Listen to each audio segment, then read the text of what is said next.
আসলে ব্যাপারগুলো দুঃখজনক। আমাদের যখন 7 কলেজের শিক্ষার্থীরা ঐক্যবদ্ধভাবে একটা আন্দোলন করছিল, তখন তাদের প্রতিনিধি দলের সাথে আমাদের মাননীয় শিক্ষা উপদেষ্টা ওয়াহিদুদ্দিন মাহমুদ স্যার এবং আমি সেই আলোচনায় ছিলাম। সেখানে যথেষ্ট ফ্রুটফুল আলোচনা হয়েছে, দে আর স্যাটিসফাইড, এবং সেখানেই আসলে বিষয়টি শেষ হয়ে গিয়েছিল, শেষ করা হয়েছিল, সমাধানের পথটা দেখানো হয়েছিল। আপনারা জানেন যে এত দ্রুত আসলে এই ধরনের শিক্ষার ব্যাপারে এই ধরনের দাবি বাস্তবায়ন সম্ভব না। সেই জায়গা থেকে তাদের সাথে একটা কনসালটেশন হয়েছিল।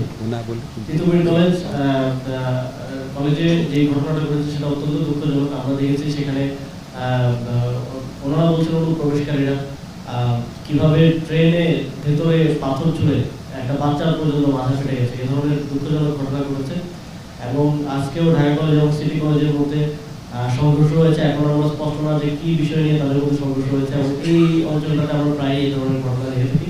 এক্ষেত্রে ছাত্রদের প্রতি আমাদের আহ্বান থাকবে যে যে কোনো প্রকার উস্কানির মধ্যে না পড়ে যেন আইন শৃঙ্খলা পরিস্থিতি বজায় রাখার ক্ষেত্রে আমাদের যে নাগরিক দায়িত্ব সেটা আমরা পালন করি, এই আহ্বানটা আমি জানাতে চাই। দেওয়াগুলোর ক্ষেত্রে সরকার খুবই রিসেপটিভ, যে আসেন আপনারা কথা বলে এগুলো আমরা চাইলে এটা সমাধান করতে পারি। সরকার এই ব্যাপারে খুবই রিসেপটিভ আছে, ওপেন আছে, যে আসুক কথা বলি তারপর একটা সমাধান করে। এবং অনেকগুলো বিষয় কিন্তু আমরা অলরেডি দেখেছেন যে এটা একটা সমাধানের জায়গাতে যাওয়া যায়। সরকার কথা শুনছে, সরকার খুবই বোনাফাইড ইন্টেনশনে কাজ করে যাচ্ছে। তো যারা আন্দোলন করছেন তাদের কাছে আমাদের একটা দাবি থাকবে, যেটা আসিফ বলেছে বা আমরা বারবার বলেছি, যে উস্কানি অথবা এক ধরনের যে নেগেটিভ এনার্জি আছে ওগুলো না করে বরং আপনারা সরকারের সাথে প্রপার চ্যানেলে আসেন, কথা বলেন, এবং সরকার আপনাদেরকে শুনতে ইচ্ছুক এবং আপনারা সমাধানের দিকে এগিয়ে যান। এটাই আমরা ছাত্রদের কাছ থেকে প্রত্যাশা করবো। ছাত্ররা যেহেতু একটি গণ অভ্যুত্থান সফল করতে পেরেছে, ওটা আমরা মনে করি ছাত্ররা দায়িত্বশীলতার পরিচয় দিবে।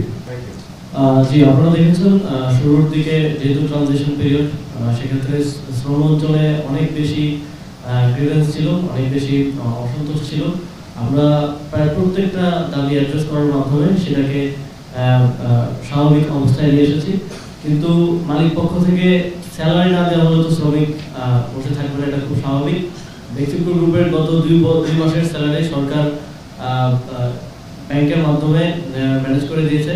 তবে আমরা এটা এভাবেই চলতে থাকবে সেটা চাই না, আমরা একটা স্থায়ী সমাধানে যেতে চাই। সেজন্য একটা হাই পাওয়ার কমিটি করা হবে, যারা একটা প্রস্তাবনা দিবে। কারণ অনেকগুলো কারখানা আছে যেগুলো আর চলমান রাখার কোনো বাস্তবতা নেই, তাদের অর্ডার নেই, এক্সপোর্ট নেই, সেখানে শ্রমিকদেরকে রেখে এন্ডলেসলি তো আসলে কন্টিনিউ করা সম্ভব না।